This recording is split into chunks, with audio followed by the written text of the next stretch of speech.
Well, welcome back to Shattering Myths, including myself. The last segment, I was delinked from the ether world.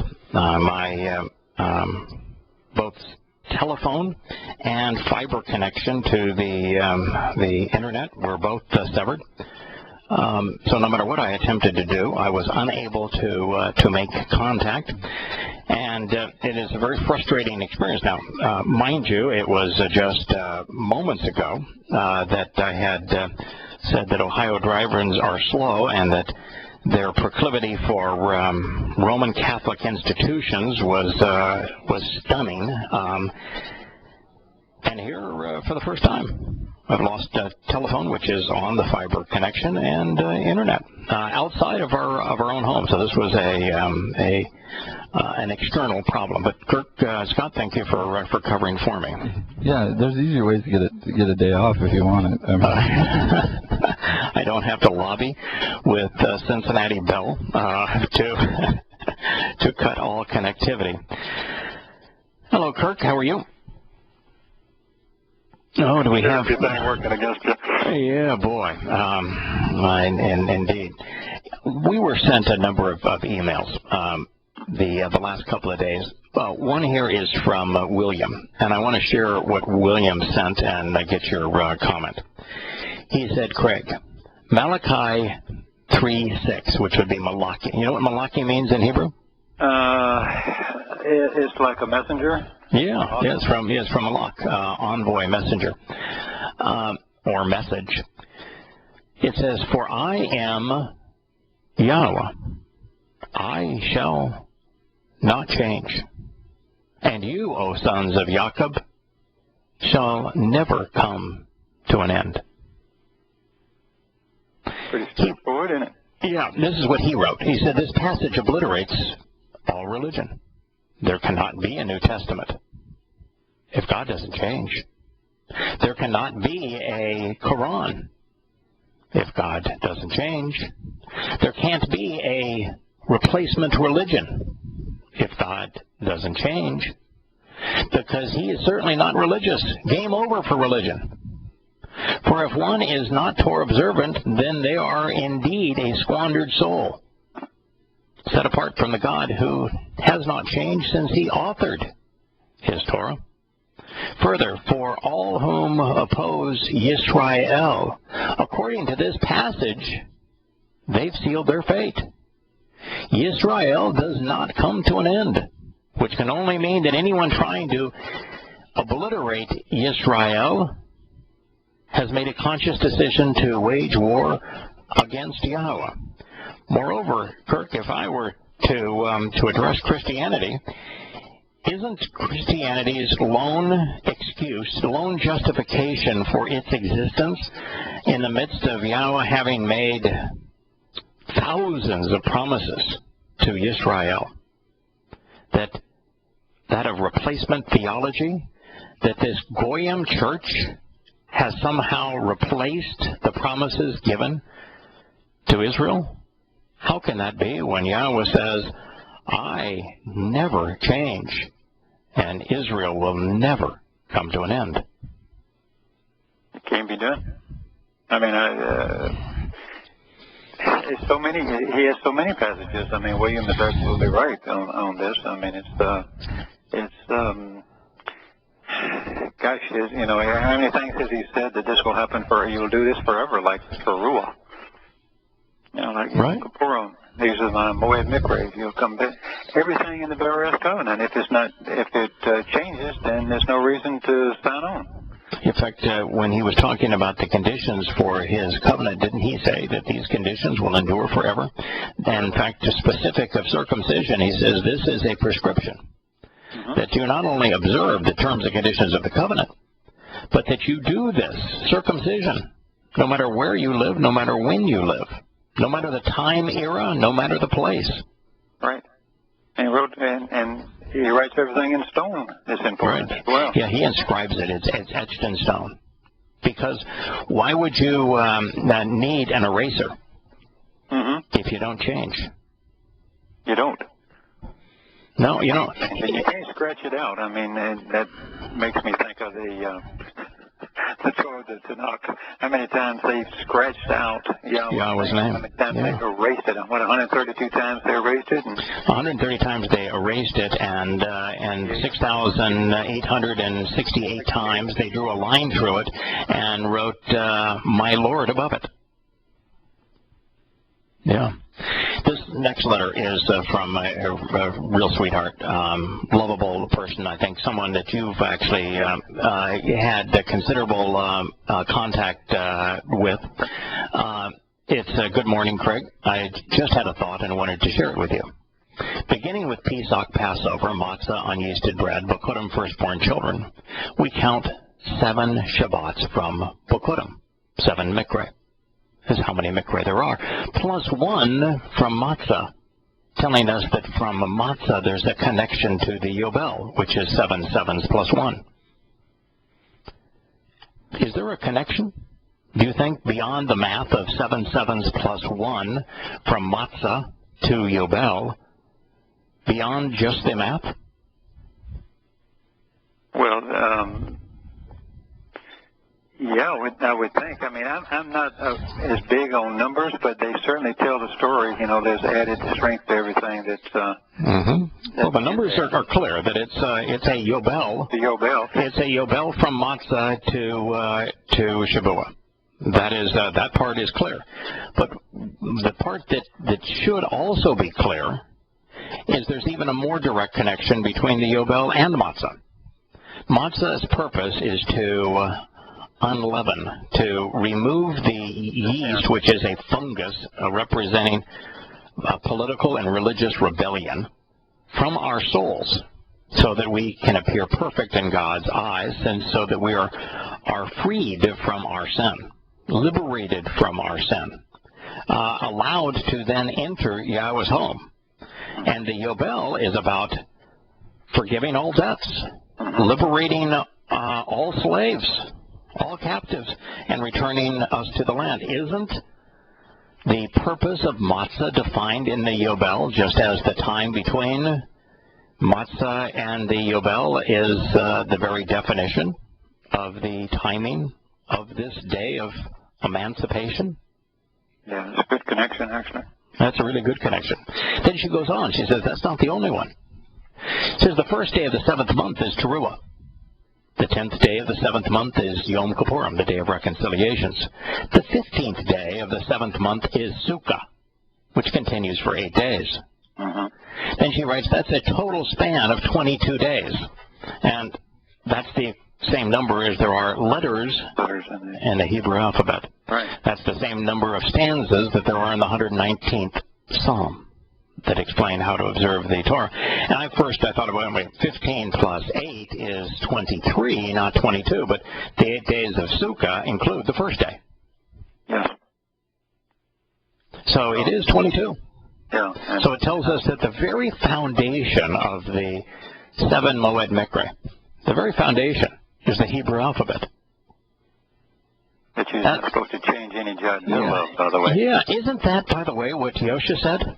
Yosha, when he began his Sermon on the Mount, the instruction on the Mount, his longest and first public pronouncement, he didn't start by just saying that the Torah would endure forever.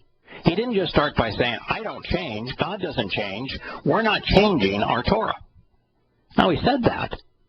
But didn't he say that the very building blocks upon which the Torah is sculpted, that they themselves won't change? Didn't he do the same thing? Didn't he go right to the letters and say that the smallest letter, the yod, and the very strokes that comprise the other letters, the tittles, that neither the yods nor the tittles will ever be done away with, will ever change so long as the heavens and earth exist? Isn't he also inferring that the very building blocks that comprise the Torah are the letters of the Hebrew alphabet? I don't know how much Kool-Aid you have to drink not to get this. Yeah. Or how intoxicated, I should say. Yeah. That the mist is. Yeah. Is very So anyway, this is an insight. She says, I think there may be many insights found in the timing of the Moed Mikre. This is from Jackie. And then she gets the English definition of count. It's a verb. And it means to check over the separate units or groups of a collection one by one to determine the number, how they add up, and to enumerate, to reckon, to calculate, to compute, to list or name the numerals in ascending order, to include in a reckoning, a take into and to take into account, to reckon and to credit, to ascribe, to impute, to consider or regard. I carefully consider. All right. So if we count the number of days, that there are 7 Moed Mikre, and that there are 7 times 7 plus 1, the number of the Yobel, the very definition of the Yobel, days between Matzah and the Yobel, and then make the connection between the two. And we make the connection in the fall festivals between the first day of the 7th month being Teruah, the 10th being Yom Kippurim, the 15th being Teruah, a celebration which lasts 8 days, which tells us it's about infinity, about everlasting life. Forever, yeah. We find that it is comprised of the 22, which is if we reckon, if we consider, if we regard that information, we'll know that's the very foundation of the Torah. 22 letters in the Hebrew alphabet. And for those unfamiliar, all those letters mean something, unlike most languages that just use letters to make a sound. Yeah. How many vowels are there in the Hebrew language among the 22 letters? 5. 5. How many fingers do you have in your hand? 5. What's the first letter of Yahweh's name? I say Yod. Which is a? Y sound, yeah. Oh, no, it's a hand, isn't it? Oh, I'm sorry. Yes. Yeah, first letter of Yahweh's name. It's a hand. Yeah, hand reaching down and out, open hand. So the first letter in Yahweh's name is a hand. There are 5 vowels in the Hebrew language. There are 5 fingers on a hand. How many terms and conditions are there to participate in the covenant?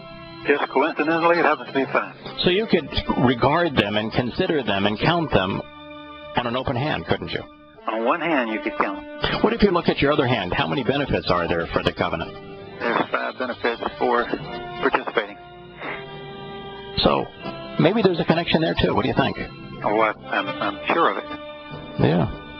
Just look at our hands. Another individual wrote me and said that they were going to try to reach their family members during the celebration of Teruah, and they thought that the best way to get their attention would be to communicate what Yosha's had said during the Sermon on the Mount. Because, it is the most deadly statement that Yosha made relative to Christianity. It is unequivocal. It is an atomic bomb in the midst of appalling Christianity, completely and totally undermining any hope that Christianity came from Yosha or that Christianity was inspired by him. And so they thought that would be the logical thing to quote. And before we get to it, I would like to read a statement from Yosha, which is the real name of the actual individual, that is the diminished manifestation of Yahowah that Christians are so clueless about that they call him Jesus Christ. There was no Jesus, there was no Christ. He was not Greek. He did not have a Greek name. There is no correlation between Jesus and Yosha. And as a Hebrew individual who spoke Hebrew, who walked out of the pages of the Torah, he most certainly did not have a Greek title. And the title most certainly isn't a last name. So there is no Jesus Christ. But here's what Yosha is recorded by Yahowah. There is no John. Yahowah means Yahweh is merciful. And Yosha means Yahweh saves. This is what Yahweh saves said. I myself have come in the name of the Father. Well, that means that either the Father's name is Zeus, and that's why his name is Jesus. Mm-hmm. Or Christians are absolutely clueless. They have based a religion and pray to an individual whose name they do not know. And that's devastating right there. Mm-hmm. I myself have come in the name of the Father of mine, and yet you do not receive me. Who is he talking to? He's talking to the Jews there. I mean, the Judah. Yeah. And he's also talking to those who would embrace Christianity because of what he says next. Mm-hmm. He says, but when another in his own name, in a name that he has chosen, comes, that individual, you will actually receive. Mm-hmm. Now, you tell me, one individual who in this audience could be the one who came in his own name that was received. You tell me anybody in all of the people throughout all of human history who would have been received by a significant number of people, by enough people that came in his own name, they could have no bearing, no association with the Father's name, that is going to have to be preaching an entirely different mantra, that is still going to claim that he is associated with Yahowah, that came in a different name, his own name that was received, when he himself coming in the Father's name was not received. Why don't you go through the entire list of humans, and you tell me that full list. Why don't you start at the beginning? Who are the potential candidates for that individual?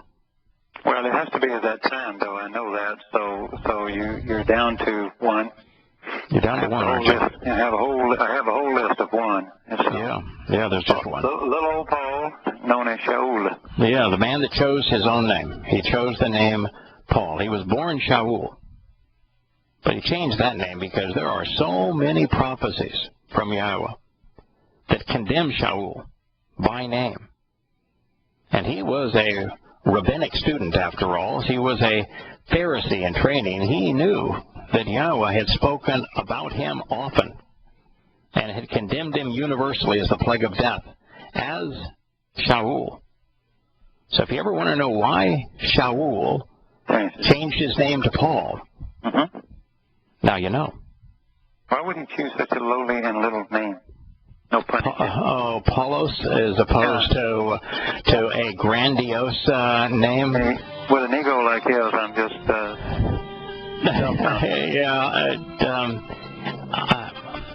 Methinks that since in this Sermon on the Mount, Yahowah will actually predict that the person who will try to undermine him and the Torah, who is the one received in his own name, is lowly and little. My guess is that that was of God's doing. Welcome back to Shattering Myths. At the end of the last segment, Kirk, you asked a question, and there was a thought that immediately came to my mind, and then a second. The first thought was articulated by Jerry McLaughlin, who's a good friend, was listening to the program. He wrote, as for why Paul picked Paulos, which means lowly and little, the name Paulos for himself, sometimes the most arrogant people feign modesty. He says Glenn Beck, for example, is arrogant, but feigns that poor me, the adoptable puppy persona.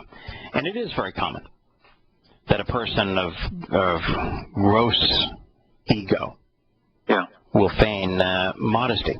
For example, when Paul is telling us in 2 Corinthians that he is demon possessed, and that he has gone to the seventh heaven,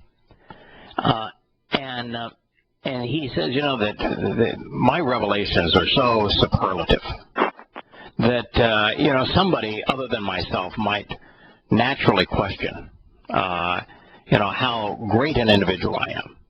And he says, there is really should be no limit to my ego because of how wonderful I am. And somebody with my accomplishments, my credibility here, would be justified in having a tremendous ego. But Satan, as a prod, as a thorn, as a goad in my side, he controlled my ego by causing me to be demon-possessed. So, in actuality, Satan chose the name. Why would Satan choose that name? Yahowah's purpose is to uplift, to make us like him. It is Satan's objective to do the opposite, to lord over individuals, to cause individuals to be less than they are. And so, if Satan is going to choose a messenger, rather than lifting up that messenger, rather than ennobling the work being done through that messenger, rather than giving that messenger a name that is significant with the great calling that they're part of, Moshe, to draw out. Abraham, merciful and enriching father. Yahweh is salvation. All of these, Yahweh uplifts, rather than giving his messenger a name that would be synonymous with something that is grand, he put him in his place. Makes perfect sense. Yeah. You are lowly and little. And that's exactly what Paul admitted in the second letter to Corinthians. So Paul told us why he chose the name lowly and little, because he didn't choose it. Satan chose it for him. But it's so different from anything else, any of God's chosen people, that it should be a dead giveaway. Yeah. Why would in Islam Allah choose the term halal to represent that which is good? Well, I mean, obviously, anybody recognizes it. Right, of course, because Yahweh only provides a personal and proper name for the adversary, Satan, which is a title, twice, both times in Yahshua, Isaiah, and both times he calls him Halal ben Shakar. Yeah, so Halal is Satan's name. And by the way, it means arrogant. Reflected light that is arrogant. And so here you've got Satan say, I'm going to just show you. And it proves my point to God that these people that you've created that you're so enamored with are worthless. In Islam, the world's second largest religion, I'm going to refer to that which is good by the very name that I hold, halal. And in Christianity, the world's most popular religion, I'm going to name my messenger lowly and little, which is the consequence of anyone who associates with me. They're going to be debased. They're going to be so lowly and little that they will cease to be of any significance. Grovelers. Right. To a lord depresses. They make those beneath them have a more lowly and diminutive status. That's the whole concept of Lord, which is the name and title ascribed to Satan, the Lord. So the answer is Satan gave it to him. Yeah. Absolutely makes sense to me. Yeah. So here we are. We're in a absolute devastating rebuke of Christianity. Yosha, and this is in Yahowah, if you want to look it up and check it out for yourself. It's Yahowah, Yah is merciful, John 5:43. It says, I myself have come in the name of my Father, and yet you do not receive me. You don't actually accept me. You don't grasp hold of me. You don't choose or prefer me. You don't take advantage of or experience me. But when another comes in his own name, that individual you will actually receive.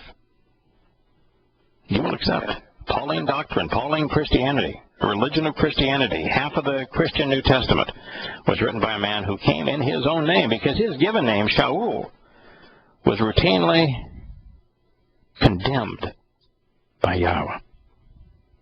That's so sad.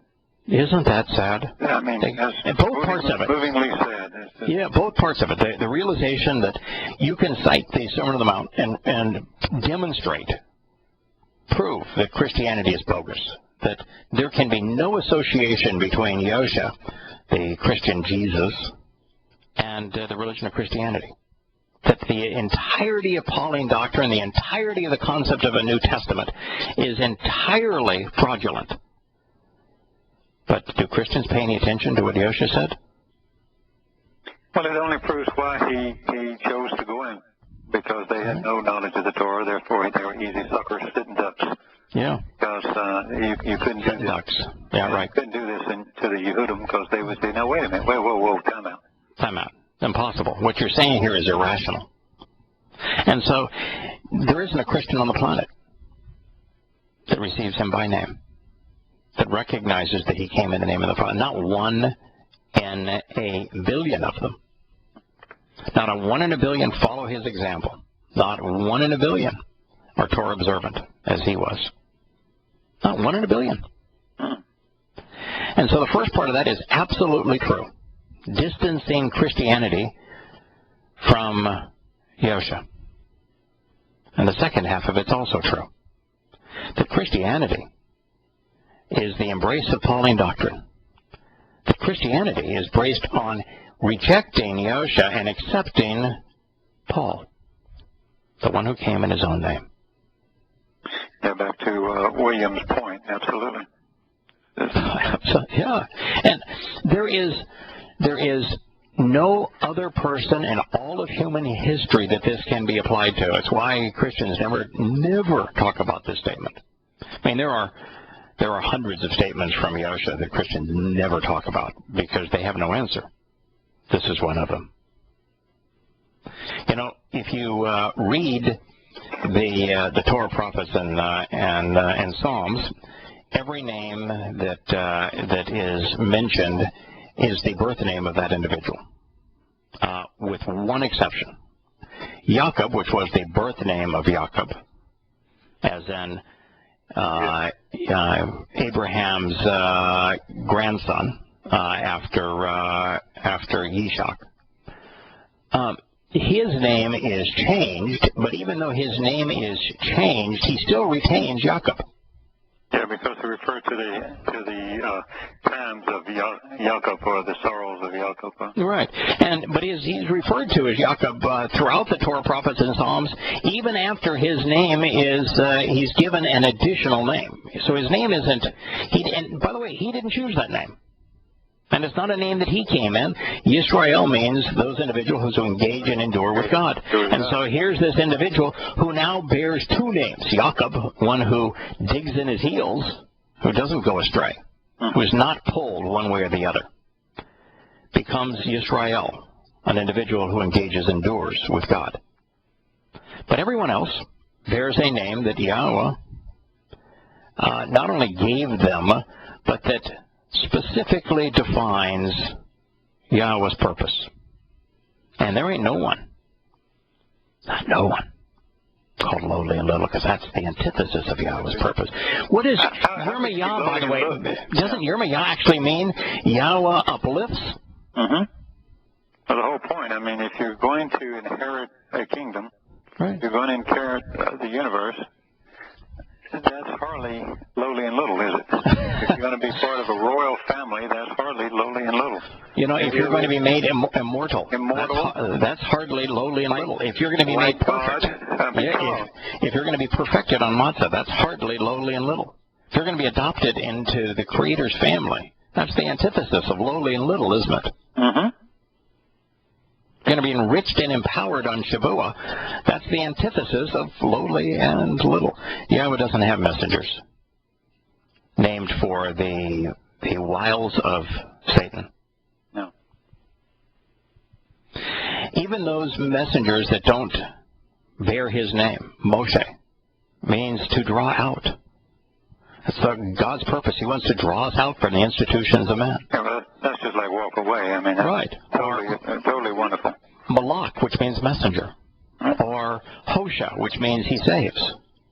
Well, you can even think of, Matanyah, one of the disciples, means Yahweh's gift. Yahukanan, another of the disciples, means Yahweh saves, or Yahweh's merciful, Yahweh's merciful. But even Shimon Kefesh, but his whole name was Shimon Kefesh ben Yahukanan.